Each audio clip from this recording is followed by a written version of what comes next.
ಕಾಸರಗೋಳವ್ರೆ, ನೀನು ಊರಲ್ಲಿದ್ದೀಯ ಅಂತಲ್ಲ?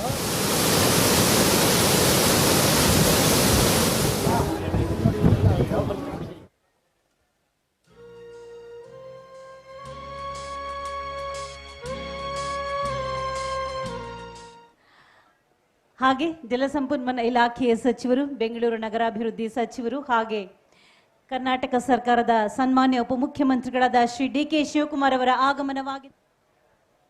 ಶ್ರೀ ರಮೇಶ್ ಬಂಡಿಸಿದ್ದೇಗೌಡ ಅವರು, ಸನ್ಮಾನ್ಯ ಅಧ್ಯಕ್ಷರು, ಚಾಮುಂಡೇಶ್ವರಿ ವಿದ್ಯುತ್ ಸರಬರಾಜು ನಿಗಮ ಮಹಾದೇವಿ ಮನೋಹರಿ ಸರ್ವಾಭೀಷ್ಟ ಪ್ರದೇ ದೇವಿ ಸ್ನಾಸ್ಥಿತ ಪುಣ್ಯವರ್ಧಿನಿ ಸರ್ವ ಪಾಪಕ್ಷಯ ಗಣ್ಯಮಾನ್ಯರು ಹಾಗೆ ಕರ್ನಾಟಕ ಸರ್ಕಾರದ ಜನಪ್ರತಿನಿಧಿಗಳೆಲ್ಲರೂ ಕೂಡ ಪ್ರಾರ್ಥನೆಯನ್ನ ಸಲ್ಲಿಸಿ ಕ್ಷೀರಾಭಿಷೇಕವನ್ನ ಮಾಡಿ ಬಾಗಿನವನ್ನ ಸಮರ್ಪಿಸಿ ಕೃಷ್ಣರಾಜ ಸಾಗರ ಅಣೆಕಟ್ಟು ತಾಯಿಗೆ ವಸ್ತ್ರವನ್ನ ಇಟ್ಟು ಜೊತೆಯಾಗಿದ್ದಾರೆ. ಬಾಗಿನವನ್ನ ಅರ್ಪಿಸಿದ್ದಾರೆ ತಾಯಿ ಕಾವೇರಿಗೆ.